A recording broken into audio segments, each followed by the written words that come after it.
A big hello from Raleigh, North Carolina. Welcome to another episode of B2B Marketing and More. This podcast and the YouTube channel is all about B2B marketing, from demand gen, sales enablement, down to a career development of a B2B marketer. So subscribe and comment as you wish. Today, I have a special guest, Amy Higgins, who is a director of content strategy from Salesforce. She's also a very good friend. Hello, Amy. Oh my God, Pam, I love you so much. You're so energetic. I just wish I could reach across and give you a big old hug. All right, virtual hug. Virtual hug. So, Amy, given that you are director of a content strategy, what I want to talk about today is really about editorial and also content planning. And given that you are managing the editorial planning in enterprise, can you talk to us? How is that different than just managing like a typical editorial planning in a normal company? First of all, define normal, because nothing is normal. Oh, yeah, that's a good point. But what about marketing team of 10, 15 people, or even small size company, and they have a marketing team of 5 people, and they do always have somebody manage the content. But given that the size of the company is smaller or the product is homogeneous, the scope of content planning tend to be manageable. But in a global enterprise, that's a completely different story. So can you talk to us from that perspective? So I would say how you go about it is always the same. But the number of people that are involved is what scales or contracts. Got it. So with an enterprise company, you might have those 5 people who are very, very close to the product, but then add on another 5 who are adjacent to the product, and then add another 5 who come from a different team, and then add another 5, and you get where I'm going with this, right? I do. I know they're saying you have too many cooks in the kitchen. Yeah, I get that. Always a lot of cooks in the kitchen. But the thing is it's like I don't know, have you ever been to one of those really good restaurants that has like a dessert cook, and then they have like the amuse-bouche cook? Every single cook brings something different to the table. So it's good to have all those cooks in a kitchen, but you do have to allow time for it. So, and you do have to know what each cook is coming to the table with. That's actually a very good analogy. Basically, you have a lot of cooks in the kitchen, and they all have something they can bring on the table. They probably also have something like, you're like, we don't need that. So you have to know in terms of what you would like to get from the cooks. And you also have to somehow manage the cook's expectation. Is that right? Yeah. The time you need to take time to actually do that, does that impact your editorial planning? Like if you work for a smaller company, 5 people, you probably can plan your next quarter's topics pretty much in 2 meetings. But in enterprise, you probably have to do more meetings and get everybody's feedback and that kind of things. Is that correct? Correct. But I would take it a step further, that it might not be like 20 meetings. It might still be 2 meetings with a lot of work in between. Yeah. And then you can do a lot of work asynchronously, either through collaboration docs or collaboration tools like Slack. So basically have your tools in place when you have many cooks in the kitchen, not just managing your expectation, but also have a tool and process. It doesn't matter is meetings or just getting their instant feedback, have that tool in place to be able to solicit the feedback and also understand where they come from, and you can determine what you want to take or what not. And if we continue this same analogy about cooks in a kitchen, you also have to think about how large are your audience appetites. Oh, I like that. In one meal. And so if you've got 20 different cooks with 20 different dishes, Pam, if we were going to Mabel's in Cleveland, you could probably eat 20 ribs. You would be down for it. Oh, yeah. Oh, my God. I'm such a good eater. You know that. Ribs, Pam, done. But a lot of people, they might just want a couple of ribs and some greens and some cornbread. Yeah. You have to kind of understand that mix of what your audience wants and how much they can consume in any given time. How does that help in terms of create your editorial? Do you manage your editorial on quarterly basis, or do you manage that actually have whole topics that you planned out for the whole year? How do you work on that? Speaking of 20 dishes. In smaller companies, when I've managed content, we plan a year, sometimes 18 months in advance. I'm not surprised. This quarter, I'm focusing on this quarter, I'm focusing on that. And you have a specific theme associated with it. This quarter, we're just going to focus on ribs. That I'm apparently hungry for dinner. I know, Sorry. This quarter, we're just doing cornbread.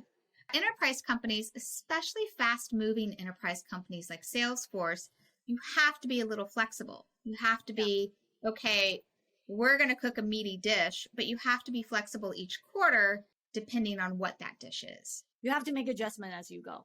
Yeah, exactly. So now talk to us a little bit in terms of content mix. Do you mix that with the user's pinpoint along with the products? And do you divide that by different personas, by industries? How do you manage a mix of topics? And how do you get that feedback from everybody? So I would say the mix comes from a lot of research. So you need to understand of what you currently have in the market, what's resonating with people. What are people clicking through? What are they engaging with? What do they like? And most importantly, what do they not like?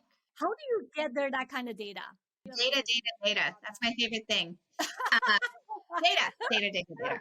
You go in and you look at your data specifically. So each channel has a different goal.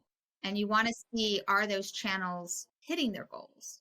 So if you're doing thought leadership external, the whole purpose of that is to drive traffic to your website, to drive awareness, to drive your name up in the market. Is that happening? Say you have like a how-to blog. How do you make the best cornbread there is? You want to make sure that people are actually reading the entire blog. So you look at time on page. You want to look at the click-through rate. Are they going to the next stage in the journey? And you also want to look at shareability. Are they sharing it on social? Are they clicking through to it from your newsletter? Some of those metrics will tell you how interested people are really in with your content. With that being said, because you generate tons of content, and how do you manage that to actually keep track, like every piece of content that you are actually managing? It can be overwhelming, right? It is overwhelming. So we have a number of systems in place. We use a content management system called Propost. Everything is outlined in there. Right now, my team is actually going through updating the workflows of that. And there's some workflows that have 75 steps. Can you imagine that? That's just overwhelmingly stressful. Like there's 75 steps you have to go through before a piece of content is created or completed. I assume that's including approval process, right?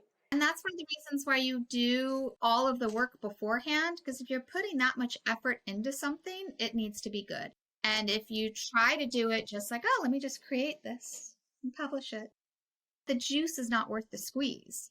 So you really want to spend some of the time researching what are your competitors doing, researching how something is working, researching SEO data. Are people searching for the right type of answers that you're giving? Or are you giving answers that no one cares to hear about? You spend a lot of time doing research, and the research has a lot to do with planning. Can you also talk to us about your planning stages in terms of what are some of the step-by-step process that you usually go through before you create your editorial? So one of the first steps is finding out what is the need. We usually tie this around product. So what products are launching? Maybe the sales aren't doing that well. What are new features we're launching? And you tie that there. And then you go through and you're like, okay, if we're talking about this product with this feature, what content do we have that is in the market right now? Then I go through the research of looking at, is this content actually working for us? Is it doing what it needs to do? And at the same time, I'll go through and look at what are our competitors doing. And then I'll also do an SEO audit because I love search. What kind of tool do you use for SEO? So we use a combination. We use, of course, Google Tag Manager, and then we use Bright Edge, and then we also use SEMrush. Oh, yeah, that's a popular one. My team of writers uses SEMrush to both research content, come up with new titles, and to look at performance of content as they're writing it. And then we look at it after the fact too. A lot of time when we write a blog, we just write a blog. And we do a very minimal like SEO search. Like I do keyword search and I also do a title search. But a lot of times it's based on my experience of the specific topic. Either I'm very passionate about, or I basically know some other B2B marketers encounter similar issues. But I didn't go through that such extensive, in-depth research before I publish or write a blog post. And it sounds like you guys do so much homework before you determine what to write. Let me ask you a question. Sure. Flip it on its head. Okay. When you write content in that way and you don't do that research, you're like, I have a thought, I'm going to share it. What are your results? There's always a stroke of luck as well, right? There are some content when I wrote, even I wrote it out of my passion or my know-how. And I do a minimal research. Some of them actually perform very well, but some of them, of course, not. So I got mixed results, but I do agree with you. I agree with you the 100% in terms of doing research and doing your homework before you start writing a piece of content. I think that's the right way to go about it. But for me specifically, sometimes I'm just like passionate about certain topic and I know it so much about it, even though I know people don't search that much. Like for example, global content. Let's all be honest. The search on the word global content, it's very minimal. But I know so much about it. So I write quite a bit of the content for it. And I know that it's not performing compared with ABM or sales enablement or whatnot, but I'm so passionate about. So sometimes I'm torn between that, should I write it for business reason or should I write it for passion? You know what I'm saying? So I hear you. You have a passion project of global content. Yeah. Do you go back and see of the people who landed on that blog or ebook, how did they come to your site? Do you look at that? Yes, I do. And unfortunately, I cannot go by one. I don't have IP sniffer to actually find out who that person is or which company they come from. So I look at more on the aggregate type of data. Mm-hmm. Majority of the data that has pointed to me in terms of how they find me is organic traffic. They literally either type global content or they type Pam Didner. It's very targeted. When people are searching certain type of keywords, it's literally they need that help pretty much at that time. What I have noticed is the conversion for that type of content, it usually go up and down quite a bit. Does that make sense? Yeah. You asked about editorial planning. Part of our editorial planning is we reserve 20% of our workload to optimize. Oh, I love that. So we look at stuff of, okay, we really wanted this to work, but it's not landing. And then we do a deep dive. Why is it not landing with our audience? So with that being said, when you do a deep dive, do you go back and also change and optimize, rewrite the content as you see fit? It's a final draft, but you do another draft of it. I'll give you an example. You asked about too many cooks in the kitchen. We had a blog post specifically that was aligned with a launch, had a lot of eyes on it, probably more than 20, all the different opinions. The messaging got watered down. Oh, that is very typical. I ran into that situation multiple times when I was in corporate. That is actually, I completely understand everything you said, and I sympathize with that. Some people come in and edit it to a way that removed the storytelling aspect. Immediately within the first day, that thing was a flop. Within a week, it was still flopping. And my execs were like, why is this flopping? And I would push back and say, let's give it 30 days so that we have enough data. So after 30 days, we redid it. We took out all the corporate jargon. We added back in the storytelling. Yeah. Mm-hmm. We simplified the content overall, and our bounce rate went from 93% within the first 30 days to 70%. It was way too many cooks in the kitchen, and it's not delivering that art piece or that centerpiece or even that work well. And you basically like, okay, fine. Now everybody get out. Or you look at that piece of content one more time and you think from your audience perspective what they want to see and you rewrite it the way you think what it should be.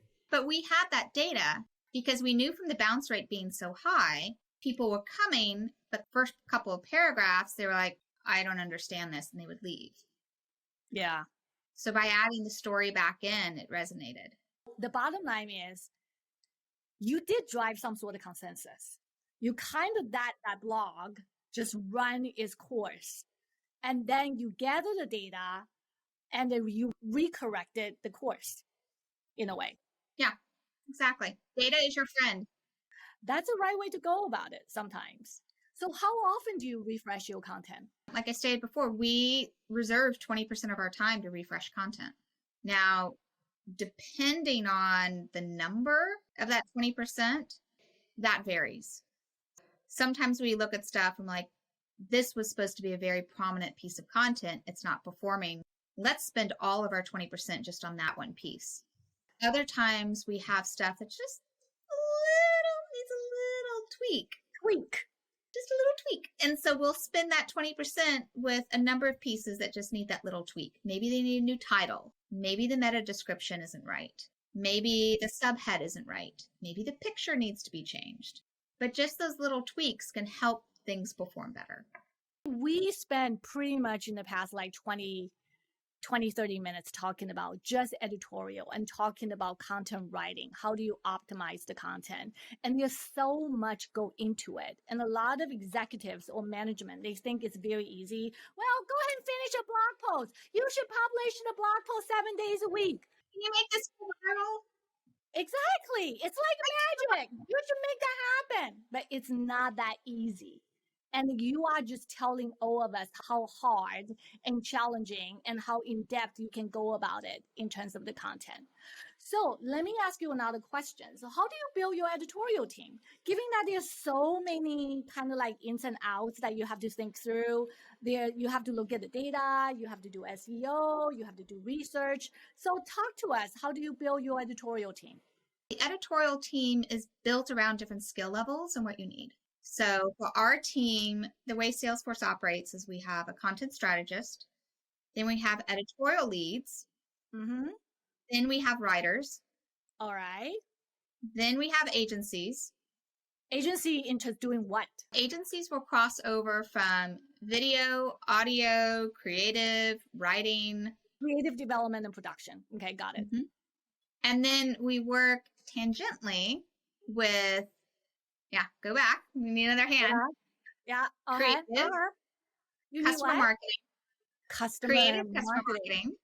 Oh my God. Evangelism, which at Salesforce we call our Trailblazer team. Okay. Social. All right. PR. Okay. AR. You're killing me. Should I use my feet now? Yeah, use your feet. I know you do yoga. I want to see those feet come up.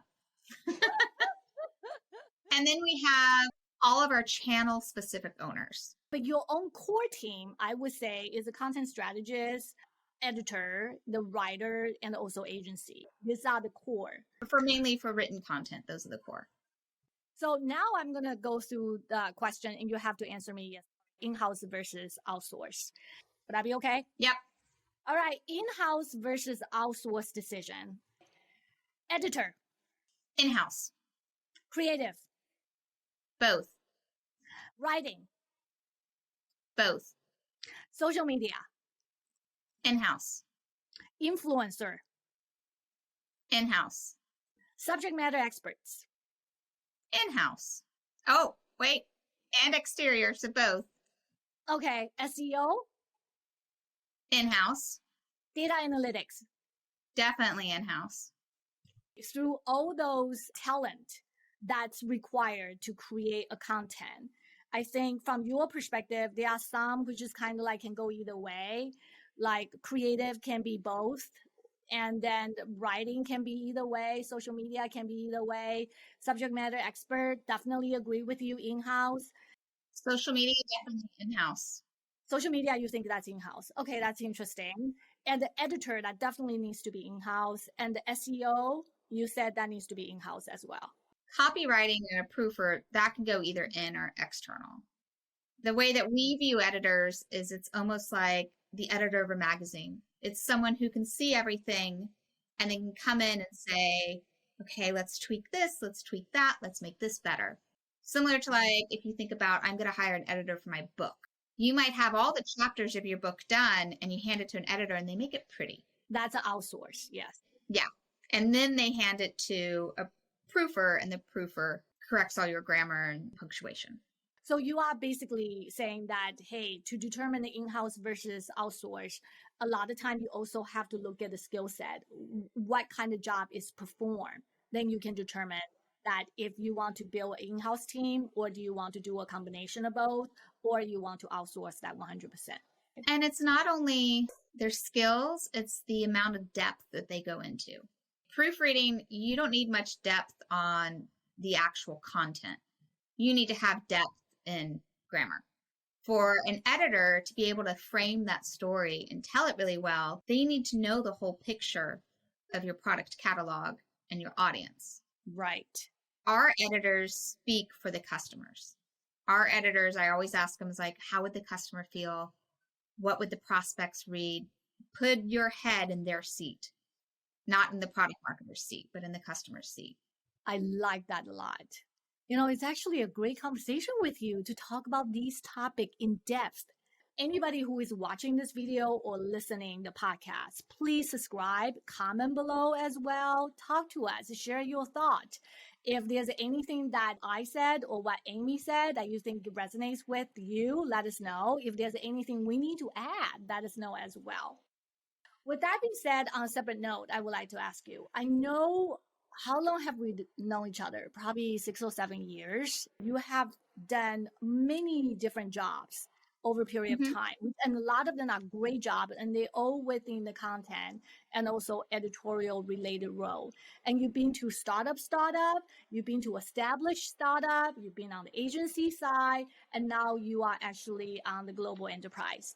With your wide array of experience, can you talk to some of our listeners who are incredibly young? Do you have any specific marketing advice that you can share with them? Like what they should do, what should they not do? Should they always need to go on the enterprise side?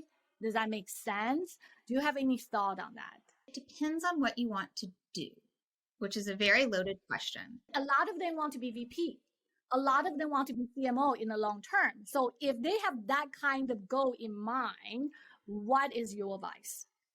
Pam, I think you and I have spoken about this, the T theory.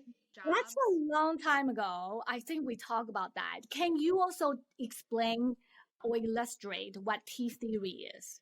If you think about a T, the horizontal is every little thing you need to do.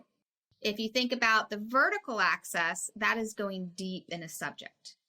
So you are talking, there are some skill sets you will need. Doesn't matter what kind of job you go to. That's horizontal, right? Management skill, for example, leadership skill, that's horizontal. But if you want to tailor your marketing expertise, therefore SEO, that's like a vertical specific type of skill set. Is that correct? So if you want to go higher to like a CMO, it's understanding how does demand gen work? How does awareness work? For the vertical, like your vertical is global. You understand global marketing really, really well. That's where you're strong. Strong expertise in. And I'm not saying one to go broad or to go deep. One is better than the other, but that would be the biggest advice, is to figure out, what do you want to go deep on? And is that where you want to hang your hat? And that comes back to the editorial team. All of my editors have different T's. Your advice is understand what your career path will be or what you want to be. And you want to dive into a certain expertise, a different marketing fields. And it can be SEO, it can be paid media, it can be social media, it can be whatever. But try to determine that. And also there's a horizontal skill set that you need to possess over a period of time. And try to identify what that is as well to be, say, effective manager, and then take it from there.